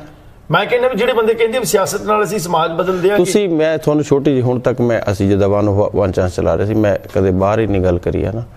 ਇੱਕ ਦੂਜੀ ਅਸੀਂ ਇੱਕ ਹੋਰ ਮੁਹਿੰਮ ਚਲਾਈ ਹੋਈ ਹੈ ਬੜੀ ਗੁਪਤ ਜੀ, ਤੁਹਾਨੂੰ ਅੱਜ ਦੱਸ ਦਿੰਦਾ ਕਿ ਤੁਹਾਡੇ ਕੋਲ ਜਿੰਨੇ ਵੀ ਪੁਰਾਣੇ ਕੱਪੜੇ ਸਾਡੇ ਦਫ਼ਤਰ ਦੇ ਜੋ, ਅੱਛਾ, ਜਿਹੜੇ ਹੁਣ ਆਪਾਂ ਕੱਪੜਿਆਂ ਦੇ ਸਟੋਰ ਵੀ ਖੋਲ੍ਹੇ, ਉੱਥੇ ਵੀ ਡੱਬੇ ਉਹਨਾਂ ਨੂੰ ਕਿਹਾ ਮੁੰਡਿਆਂ ਨੂੰ ਲਾ ਲਓ ਵੀ ਜਿੰਨੇ ਪੁਰਾਣੇ ਸਾਡੇ ਕੋਲ ਸਿੱਟ ਜਾਓ, ਉਹਨਾਂ ਨੂੰ ਡਰਾਈ ਕਲੀਨ ਕਰਾ ਕੇ ਜਿੰਨੇ ਵੀ ਲੋੜਵੰਦ ਹੈ, ਜਿੱਦਾਂ ਹੁਣ ਤੁਹਾਡੇ ਕੋਲ 10 ਜੀਨ ਹੈ, ਤੁਸੀਂ ਕਈ ਵਾਰੀ ਨਹੀਂ ਪਾਉਂਦੇ, ਜਿਹੜੀ 5 ਸਾਲ 2 ਸਾਲ ਆਪਾਂ ਪਾ ਲਈ, ਆਪਾਂ ਕਹਿੰਦੇ ਹੁਣ ਨਹੀਂ ਪਾਉਣੀ, ਪਰ ਜੀਨ ਫਟਦੀ ਨਹੀਂ ਛੇਤੀ। ਨਾ ਨਾ, ਉਹ ਜਿੰਨੀ ਪੁਰਾਣੀ ਉਨੀ ਵਧੀਆ। ਹਾਂ, ਉਹ ਬਹੁਤ ਲੋਕਾਂ ਦੇ ਕੰਮ ਆਉਣੇ ਉਹ ਕੱਪੜੇ। ਇਹ ਵੀ ਕੰਮ ਹੈ। ਤੁਸੀਂ ਅਸੀਂ ਜਾ ਕੇ, ਮੈਂ ਜਿਹੜਾ ਤੁਹਾਡਾ ਇਹ ਸ਼ਿਕਵਾ ਕਿ ਇਹ ਜਿਹੜੇ ਤੁਸੀਂ NRI ਸੋਚਦੇ ਕਿ ਸਿਆਸਤ ਨਾਲ ਆਪਾਂ ਪੰਜਾਬ, ਦੇਖੋ ਸਿਆਸਤ ਹਰ ਬੰਦਾ ਨਹੀਂ ਕਰ ਸਕਦਾ, ਇਹ ਵੀ ਕਿਸੇ ਦੇ ਕੰਮ ਹੈ। ਜਿਹੜੇ ਬੰਦੇ ਕਰਦੇ ਉਹਨਾਂ ਨੂੰ ਕਰਨ ਦਿਓ। ਜੇ ਤੁਸੀਂ ਸਿਸਟਮ ਚੇਂਜ ਕਰਨਾ ਚਾਹੁੰਦੇ ਹੋ, ਸਿਸਟਮ ਨਾਲ ਲੜਨਾ ਤੇ ਉਹਨੂੰ ਚੇਂਜ ਕਰਨਾ ਬੜਾ ਲੰਬਾ ਪ੍ਰੋਜੈਕਟ ਹੈ। ਕਿੰਨੀਆਂ ਕਿ ਆਜ਼ਾਦੀ ਤੋਂ ਪਹਿਲਾਂ ਕਿੰਨੇ ਥਾਟ ਸੀ ਕਿ ਇੱਦਾਂ ਹੋਊਗਾ, ਖਿਆਲਾਂ ਦਾ ਭਾਰਤ ਬਣੂਗਾ, ਬਟ ਉਹ ਫਿਰ ਨਹੀਂ ਖਿਆਲਾਂ ਦਾ ਬਣਿਆ। ਕਿਉਂਕਿ ਦੇਖੋ ਸਟੇਟ ਕੁਝ ਨਹੀਂ ਕਰ ਸਕਦੀ, ਮੈਨੂੰ ਲੱਗਦਾ। ਮੈਂ ਜਿਹੜੀ ਸਿਆਣੀ ਗੱਲ ਇਹ ਆਪਾਂ ਦੋਨੇ ਕਰੀਏ ਕਿ ਸਟੇਟ ਕੋਲ ਇੰਨੇ ਰਾਈਟ ਹੀ ਹੈ ਨਹੀਂ ਜਿੰਨੀ ਆਪਾਂ ਵਾਅਦੇ ਕਰ ਲੈਂਦੇ ਹਾਂ। ਮੰਨ ਲਓ ਤੁਸੀਂ ਹਰਿਆਣਾ ਜਾਂ ਪੰਜਾਬ 'ਚ ਖੜੇ ਹੋ, ਤੁਸੀਂ ਕੀ ਵਾਅਦਾ ਕਰੋਗੇ? ਤੁਸੀਂ ਲੋਕਾਂ ਨਾਲ ਕੀ ਵਾਅਦਾ ਕਰੋਗੇ? ਦੇ ਹੀ ਨਹੀਂ ਸਕਦੇ ਉੱਥੇ ਲੋਕ। ਨਹੀਂ, ਚਲੋ ਮੰਨ ਲਓ ਕਿ 1-2 ਵਾਅਦੇ ਕਰ ਲਓ ਤੁਸੀਂ। 80% ਲੋਕ ਖੇਤੀਬਾੜੀ ਨਾਲ ਜੁੜੇ ਆ, ਤੁਸੀਂ ਕੀ ਕਹੋਗੇ? ਵੀ ਮੈਂ ਤੁਹਾਡੀਆਂ ਫਸਲਾਂ ਦੇ ਮੁੱਲ ਵਧਾਊਂਗਾ। ਉਹ ਵਧਾ ਹੀ ਨਹੀਂ ਸਕਦੇ, ਉਹ ਤਾਂ ਸੈਂਟਰ ਦਾ ਕੰਮ ਹੈ। ਸੈਂਟਰ ਦਾ ਕੰਮ ਹੈ। ਵੱਧ ਤੋਂ ਵੱਧ ਬਿਜਲੀ ਤੇ ਲੜੀ ਜਾਂਦੇ ਨੇ, ਉਹ ਕਹਿੰਦੇ ਫ੍ਰੀ ਦਿਓ, ਮੁੜ ਕੇ ਮਿਲਦੀ ਨਹੀਂ ਹੈ। ਫ੍ਰੀ ਹੋਵੇ ਜਾਂ ਨਾ ਹੋਵੇ, ਮਸਲਾ ਕਿ ਉਹਦੀਆਂ ਦਰਾਂ, ਦੇਖੋ 2 ਚੀਜ਼ਾਂ, ਜੇ ਫ੍ਰੀ ਬਿਜਲੀ ਦਿਓ ਜਾਂ ਨਾ ਦਿਓ ਮੈਨੂੰ ਨਹੀਂ ਪਤਾ, ਪਰ ਜਿਹੜਾ ਜਿਵੇਂ ਮਹਿੰਗਾਈ ਵੱਧਦੀ ਹੈ ਨਾ ਜੀ, ਤੁਹਾਨੂੰ ਉਦੋਂ ਉਵੇਂ ਫਸਲਾਂ ਦੇ ਵੀ ਮੁੱਲ ਵਧਾਉਣੇ ਪੈਣਗੇ। ਆਪਾਂ ਕਹਿੰਦੇ ਇੱਕ ਇੰਡਸਟਰੀਲਿਸਟ ਆਉਂਦਾ ਕਿ ਉਹ ਰੁਜ਼ਗਾਰ ਮੁਹੱਈਆ ਕਰਾਉਂਦਾ, ਇਹੀ ਸੋਚਦੇ ਆਪਾਂ। ਬਿਲਕੁਲ। ਮੰਨ ਲਓ ਇੱਕ ਬੰਦੇ ਨੇ ਇੰਡਸਟਰੀ ਲਾ ਲਈ, 200 ਬੰਦੇ ਨੂੰ ਕੰਮ ਦਊਗਾ, ਇਹ ਸੋਚ ਕੇ ਉਹਨੂੰ ਜ਼ਮੀਨ ਫ੍ਰੀ ਮਿਲ ਜਾਂਦੀ ਹੈ, ਉਹਨੂੰ 5 ਸਾਲ ਟੈਕਸ ਵੀ ਨਹੀਂ ਲੱਗਦਾ, ਬਾਅਦ ਚੋਂ ਬੈਂਕਰਪਸੀ ਕਰਕੇ ਭੱਜ ਜਾਂਦਾ ਨਾ। ਇਹ ਕੰਮ ਹੈ।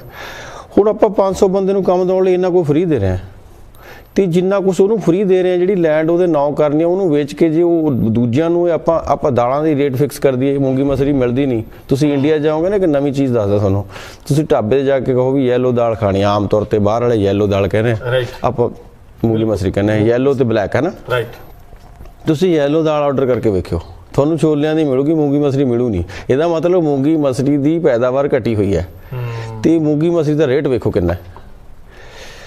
ਵੀ ਸਾਰੇ ਕਹਿੰਦੇ ਸਿਸਟਮ ਬਦਲ ਦੂੰਗਾ। ਮੈਂ ਬਹੁਤੇ ਲੋਕ ਇਹੀ ਕਹਿੰਦੇ ਕਿ ਐਂ ਕਰ ਦਾਂਗੇ, ਬਟ ਮੈਂ ਉਹ ਇਹ ਗੱਲ ਕਹਿੰਦਾ ਕਦੇ ਵੀ ਨਹੀਂ ਕੋਈ ਸੁਣਿਆ ਬਈ ਆਪਾਂ ਕਣਕ ਜੀਰੀ ਨੂੰ ਛੱਡ ਕੇ, ਕਿੰਨੇ ਜ਼ਿਲ੍ਹੇ ਆ ਆਪਣੇ ਇਸ ਵੇਲੇ ਤੇ 16-17 ਜ਼ਿਲ੍ਹੇ, ਉਹਦੀ ਜ਼ੋਨਿੰਗ ਹੋ ਜਾਵੇ। ਜਿੱਥੇ ਫਰੂਟ ਜ਼ਿਆਦਾ ਹੁੰਦਾ ਉੱਥੇ ਖੇਤੀ, ਜਿਹੜੀ ਰੇਸਲੀ ਜ਼ਮੀਨ ਕਹਿੰਦੇ ਅਸੀਂ, ਉੱਥੇ ਬੂਟੇ ਲੱਗ ਜਾਣ। ਮਾਨ ਸਾਹਿਬ, ਭੇਡ ਚਾਲ ਨੂੰ ਕੋਈ ਬਦਲਦਾ ਨਹੀਂ ਨਾ, ਇਸ ਤੇ ਭੇਡ ਚਾਲ ਦੇ ਪਿੱਛੇ ਨਹੀਂ, ਉਹਨਾਂ ਦਾ ਕਸੂਰ ਨਹੀਂ। ਅਸੀਂ ਥੋੜੀ ਬਹੁਤੀ ਖੇਤੀ ਆਪਾਂ ਪਿੰਡਾਂ 'ਚ ਕਰੀਏ। ਜਦੋਂ ਤੋੜੀਆ ਜਾਂ ਫਸਲ ਤੁਸੀਂ ਬੀਜਦੇ ਹੋ, ਕੋਈ ਦੂਜੀ ਫਸਲ ਜਾਂ ਦਾਲਾਂ, ਉਦੋਂ ਮੰਨ ਲਓ ਰੇਟ 2 ਰੁਪਏ ਹੈ, ਤੁਹਾਨੂੰ 2 ਰੁਪਏ ਮਿਲੂਗਾ, ਬਟ ਜਦੋਂ ਵਪਾਰੀ ਉਹਨੂੰ ਸਟਾਕ ਕਰ ਲੈਂਦਾ, ਉਹ 10 ਰੁਪਏ ਦਾ ਹੋ ਜਾਂਦਾ। ਪੱਕੀ ਮੰਡੀ ਨਹੀਂ ਕਿਸੇ ਚੀਜ਼ ਦੀ। ਜ਼ਿਮੀਂਦਾਰ ਮਜਬੂਰੀ 'ਚ ਲਾਉਂਦੇ ਆ ਕਣਕ ਜੀਰੀ। ਕਿਉਂ ਲਾਉਂਦੇ ਆ ਕਣਕ ਜੀਰੀ? ਕਿਉਂਕਿ ਬਾਕੀ ਫਸਲਾਂ ਦਾ ਮੁੱਲ ਨਹੀਂ ਪੱਕਾ। ਤੁਸੀਂ ਸਾਰੀਆਂ ਫਸਲਾਂ ਦੇ ਦੇਖੋ, ਕੋਈ ਜਿਹੜਾ ਵੀ ਮਤਲਬ ਵੋਟਾਂ 'ਚ ਖੜਨਾ ਚਾਹੁੰਦਾ, ਉਹ ਇੱਕ ਇਹ ਪ੍ਰੋਮਿਸ ਕਰ ਲਵੇ ਕਿ ਕਣਕ ਦਾ ਵੀ ਰੇਟ ਹੈ, ਜੀਰੀ ਦਾ ਵੀ ਰੇਟ ਹੈ, ਮੈਂ ਮੱਕੀ ਦਾ ਵੀ ਫਿਕਸ ਕਰੂੰਗਾ, ਜਿਵੇਂ ਗੰਨੇ ਦਾ ਫਿਕਸ ਹੈ, ਮੈਂ ਦਾਲਾਂ ਵੀ ਕਰੂੰਗਾ, ਮੈਂ ਤੋੜੀਆਂ ਵੀ ਕਰੂੰਗਾ। ਤੇਲ ਦੀ ਕਿੰਨੀ ਲਾਗਤ ਹੈ? ਪਿਓਰ ਤੇਲ ਕਿੱਥੇ ਮਿਲਦਾ ਨਾ ਨਾ ਨਾ ਹੈ ਹੁਣ ਤਾਂ ਲੋਕ ਛੱਡ ਕੇ ਬਾਕੀ ਜਿਹੜੇ ਰਿਫਾਈਨਡ ਆਇਲ ਸੀ ਮਿਲ ਲੱਗਦੇ ਹੁਣ ਸਰੋਂ ਦੇ ਤੇਲ ਤੇ ਆ ਗਏ ਨਾ ਰਾਈਟ ਰਾਈਟ ਰਾਈਟ ਤੇ ਜੇ ਜ਼ੋਨਿੰਗ ਹੋ ਜੇ ਨਾ ਖਿੱਤੇ ਦੇ ਹਿਸਾਬ ਨਾਲ ਫਸਲ ਬੀਜੀ ਜਾਵੇ ਹੁਸ਼ਿਆਰਪੁਰ ਵਾਲੇ ਪਾਸੇ ਤੁਹਾਡੇ ਬਾਗ ਬਹੁਤ ਹੁੰਦੇ ਆ ਉਧਰਲੇ ਪਾਸੇ ਮਾਲਵੇ 'ਚ ਮਸੰਮੀ ਬਹੁਤ ਹੁੰਦੀ ਆ ਸਾਡੇ ਪਾਸੇ ਸਾਰੀਆਂ ਹੋ ਜਾਂਦੀਆਂ ਇੱਦਾਂ ਇਹਨੂੰ ਖੇਤਰੀ ਜ਼ੋਨ 'ਚ ਵੰਡ ਕੇ ਉਹ ਫਸਲਾਂ ਦਾ ਮੁੱਲ ਪੱਕਾ ਕਰਨਾ ਪਊਗਾ ਰੈਦਰ ਦੈਨ ਗਿਵਿੰਗ ਇਹਨੂੰ ਜਿਹੜੇ ਇੰਡਸਟਰੀ ਵਾਲਿਆਂ ਨੂੰ ਰਹਿਤਾਂ ਦੇਣੀ ਪਵੇ ਖੇਤੀ ਨੂੰ ਇੰਡਸਟਰੀ ਸਮਝ ਲਿਆ ਜਾਵੇ ਪ੍ਰੋਸੈਸਿੰਗ ਪਲਾਂਟਸ ਲੱਗਣਗੇ ਤੇ ਮੈਨੂੰ ਲੱਗਦਾ ਕਿ ਇੰਨਾ ਵਧੀਆ ਗਰਮ ਮੌਸਮ 4 ਏਕੜ ਵਾਲਾ ਵੀ ਪੈਸੇ ਕਮਾ ਸਕਦਾ ਤੁਸੀਂ ਸਮਝਦੇ ਨਹੀਂ ਇੰਨੀ ਵਧੀਆ ਸਾਡਾ ਪੂਰੀ ਦੁਨੀਆ 'ਚ ਤੁਸੀਂ ਗਾਜਰ ਦੀ ਸਬਜ਼ੀ ਖਾ ਕੇ ਦੇਖ ਲਓ ਤੁਹਾਨੂੰ ਪੰਜਾਬ ਵਰਗੀ ਗਾਜਰ ਨਹੀਂ ਮਿਲੂਗੀ ਕਿਉਂਕਿ ਉੱਥੇ ਲੋੜੀਂਦੀ ਠੰਡ ਪੈਂਦੀ ਹੈ ਲੋੜੀਂਦੀ ਗਰਮੀ ਪੈਂਦੀ ਹੈ ਉੱਥੇ ਵਰਗੀ ਮੌਸਮੀ ਨਹੀਂ ਮਿਲੂਗੀ ਤੇ ਜੇ ਪਲਾਂਟ ਲੱਗ ਜਾਣ ਉੱਥੋਂ ਜੇ ਗਵਰਨਮੈਂਟ ਖਰੀਦ ਹੀ ਹੋ ਜੇ ਭਾਵਾਂ ਤਾਂ ਬੰਦਾ ਆਪੇ ਫਸਲੀ ਵਿਭਿੰਨਤਾ ਚ ਆ ਜਾਊਗਾ ਮਾਨ ਸਾਹਿਬ ਕਾਲਸ ਲਈਏ ਬਹੁਤ ਲੋਕਾਂ ਦੀਆਂ ਕਾਲਸ ਨੇ ਹੈਲੋ ਹਾਂਜੀ ਸਤਿ ਸ਼੍ਰੀ ਅਕਾਲ ਭੈਣ ਜੀ ਸਤਿ ਸ਼੍ਰੀ ਅਕਾਲ ਅੰਕਲ ਜੀ ਮੈਂ ਬੱਬੂ ਮਾਨ ਦੇ ਨਾਲ ਗੱਲ ਕਰ ਸਕਦੀ ਜੀ ਕਰੋ ਜੀ ਕਰੋ ਸਤਿ ਸ਼੍ਰੀ ਅਕਾਲ ਭਾਈ ਹੈਲੋ ਸਤਿ ਸ਼੍ਰੀ ਅਕਾਲ ਬੋਲੋ ਜੀ ਬੋਲੋ ਹਾਂਜੀ ਸਤਿ ਸ਼੍ਰੀ ਅਕਾਲ ਬੱਬੂ ਸਤਿ ਸ਼੍ਰੀ ਅਕਾਲ ਜੀ ਸਤਿ ਸ਼੍ਰੀ ਅਕਾਲ ਮੈਂ ਤੁਹਾਡੀ ਬਹੁਤ ਵੱਡੀ ਫੈਨ ਹਾਂ ਪਹਿਲਾਂ ਤਾਂ ਤੁਹਾਡਾ ਵੈਲਕਮ ਕਿ ਤੁਸੀਂ ਨਿਊਯਾਰਕ ਦੇ ਵਿੱਚ ਆਏ ਜੀ ਜੀ ਤੇ ਪਲੀਜ਼ ਤੁਸੀਂ ਇੱਕ ਗਾਣਾ ਸੁਣਾ ਸਕਦੇ ਗਾਣਾ ਸਟੇਜ ਤੇ ਸੁਣਾ ਦੇਣਾ ਮੈਂ ਤੁਸੀਂ ਆ ਜਾਓ ਮੈਂ ਪੱਕਾ ਆਉਂਗੀ ਬਟ ਮੈਂ ਹੁਣ ਵੀ ਤੁਹਾਡੇ ਕੋਲ ਸੁਣਨਾ ਤੁਸੀਂ ਉੱਥੇ ਸਾਰੇ ਜਣੇ ਬੈਠੇ ਆਪਾਂ ਤੁਹਾਡੀ ਵੇਟ ਕਰ ਰਹੇ ਕਿ ਤੁਸੀਂ ਇੱਕ ਗਾਣਾ ਪਲੀਜ਼ ਕੋਈ ਵੀ ਸੁਣਾ ਦਿਓ ਮੈਂ ਤੁਹਾਡੀ ਆਵਾਜ਼ ਪਛਾਣ ਲਈ ਬਸ ਸੀਟ ਤੋਂ ਹੱਥ ਖੜਾ ਕਰਕੇ ਆਵਾਜ਼ ਮਾਰ ਦੇਣੀ ਕਿ ਵੀਰੇ ਸੁਣਾਈ ਗਾਣਾ ਨਹੀਂ ਮੈਂ ਤੁਹਾਨੂੰ ਪੱਕਾ ਮਿਲਣ ਆਉਂਗੀ ਬਟ ਤੁਸੀਂ ਹੁਣ ਸੁਣਾ ਸਕਦੇ ਠੀਕ ਹੈ ਸੁਣਾ ਦੇਣੇ ਠੀਕ ਹੈ okay hello hello hello hello ਹਾਂਜੀ ਭਾਜੀ ਸਤਿ ਸ੍ਰੀ ਅਕਾਲ ਜੀ ਸਤਿ ਸ਼੍ਰੀ ਅਕਾਲ ਵੀਰ ਸਤਿ ਸ਼੍ਰੀ ਅਕਾਲ ਭਾਜੀ ਸਤਿ ਸ੍ਰੀ ਅਕਾਲ ਪੱਪੂ ਭਾਜੀ ਨੂੰ ਵੀ ਤੇ ਭਾਜੀ ਨੂੰ ਕਾਸ਼ ਕਿ ਤੁਹਾਡੀ ਜਗ੍ਹਾ ਮੈਂ ਬੈਠਾ ਹੁੰਦਾ ਭਾਵੇਂ 2 ਮਿੰਟ ਸੇ ਲਈ ਤੇ ਮੈਂ ਬਸ ਇੱਕ ਗੱਲ ਜੀ ਲੱਗ ਗਿਆ ਆ ਜਾਓ ਮੈਂ ਉੱਠ ਪੂੰ 2-4 ਮਿੰਟ ਕੋਈ ਗੱਲ ਨਹੀਂ ਨਹੀਂ ਭਾਈ ਮੈਂ ਬਹੁਤ ਦੂਰ ਹੈ ਜੀ ਮੈਂ ਮਜ਼ਦੂਰੀ ਦੇ ਵਿੱਚ ਹੈਗਾ ਵਾ ਭਾਈ ਸਤਿ ਸ਼੍ਰੀ ਅਕਾਲ ਬੱਬੂ ਭਾਜੀ ਮੈਂ ਸ਼ੁਰੂ ਤੋਂ ਤੁਹਾਡੇ ਗਾਣੇ ਸੁਣਦਾ ਰਿਹਾ ਪਹਿਲੀ ਕੈਸਟ ਤੋਂ ਲੈ ਕੇ ਤੇ ਇੱਕ ਗੱਲ ਮੈਂ ਜ਼ਰੂਰ ਕਹਿਣੀ ਚਾਹਾਂਗਾ ਬੱਬੂ ਭਾਜੀ ਤੁਸੀਂ ਜਿੰਨੇ ਵੀ ਕੰਮ ਕਰਦੇ ਹੋ ਲੁਕ ਛੁਪ ਕੇ ਇੱਕ ਕੰਮ ਹੋਰ ਸ਼ੁਰੂ ਕਰੋ ਕਿ ਮੇਰੇ ਵਰਗੇ ਬਹੁਤ ਹੋਣਗੇ ਮੇਰੇ ਤੋਂ ਵੀ ਵੱਡੇ ਵੱਡੇ ਫੈਨ ਹੋਣਗੇ ਤੁਹਾਡੇ ਜਿਹੜੇ ਕਿ ਤੁਹਾਨੂੰ ਮਿਲਣਾ ਚਾਹੁੰਦੇ ਹੋਣਗੇ ਹੋ ਸਕੇ ਹਾਂਜੀ ਤੇ ਜ਼ਿੰਦਗੀ ਦੇ ਨਾ ਜਦੋਂ ਵੀ ਤੁਹਾਡੇ ਕੋਲ ਵਿਹਲਾ ਟਾਈਮ ਹੁੰਦਾ ਜ਼ਿੰਦਗੀ ਜਦੋਂ ਵੀ ਹਾਂਜੀ 2 ਘੰਟੇ ਆ ਮੈਂ ਮੁੱਲ ਨਹੀਂ ਪਾ ਰਿਹਾ ਜੀ ਜੀ ਉਹ ਆਪਣੀ ਜੋ ਵੀ ਸੇਵਾ ਤੁਸੀਂ ਲੁਕ ਛੁਪ ਕੇ ਲੋਕਾਂ ਨੂੰ ਕਰਦੇ ਹੋ ਹਾਂਜੀ ਤੁਸੀਂ ਆਪਣੇ ਉਹਦਾ ਇੱਕ ਰੱਖੋ ਤੇ ਲੋਕੀ ਤੁਹਾਡੇ ਨਾਲ 2 ਘੰਟੇ ਐਜ਼ ਅ ਯਾਰ ਦੋਸਤ ਸਪੈਂਡ ਕਰਨਾ ਬਹੁਤ ਪਸੰਦ ਕਰਨਗੇ 1 ਘੰਟਾ 2 ਘੰਟਾ ਤੇ ਉਹਦਾ ਜੋ ਵੀ ਹੈਗਾ ਵਾ ਮੇਰੇ ਵਰਗੇ ਬੰਦੇ ਇੱਥੋਂ ਚੱਲ ਕੇ ਤੁਹਾਡੇ ਨਾਲ ਉਹਨੂੰ ਤੁਸੀਂ ਬਾਹਰ ਹੋ ਤੁਸੀਂ ਬਿਜ਼ੀ ਹੋ ਤੁਸੀਂ 4 ਘੰਟੇ ਕੋਈ ਨਹੀਂ ਜਦੋਂ ਮੈਂ ਵਕਤ ਹੁੰਦਾ ਹੈ ਜ਼ਿੰਦਗੀ 'ਚ ਮੈਂ ਤੁਹਾਨੂੰ ਮਿਲਣਾ ਮੈਂ ਕਦੀ ਇੱਕ ਪੰਜੀ ਆਮ ਆਦਮੀ ਪਾਰਟੀ ਨੂੰ ਨਹੀਂ ਦਿੱਤੀ ਪਰ ਮੈਂ ਚਾਹਾਂਗਾ ਕਿ ਤੁਹਾਡੇ ਵਰਗੇ ਬੰਦੇ ਨੂੰ ਕੋਈ ਬੰਦਾ ਮਿਲ ਹੀ ਲੈਂਦਾ ਥੈਂਕ ਯੂ ਬਹੁਤ ਬਹੁਤ ਸ਼ੁਕਰੀਆ ਮੈਂ ਜ਼ਰੂਰ ਤੁਹਾਡਾ ਮੈਂ ਮਿਲਦਾ ਰਹਿਣਾ ਮਹੀਨੇ ਦੇ ਅਖੀਰ 'ਚ ਹੁਣ ਅਸੀਂ ਸਾਡਾ ਦਫ਼ਤਰ ਸਾਡਾ ਵਿਗਿਆ ਤੇ ਹੁਣ ਉੱਥੇ ਅਜੇ ਥੋੜਾ ਜਿਹਾ ਵਕਤ ਲੱਗੂਗਾ ਖੱਬੇ ਸੱਜੇ ਕਿਤੇ ਪਿੰਡ ਹੀ ਬਣਾਉਣ ਲੱਗਿਆ ਸੀ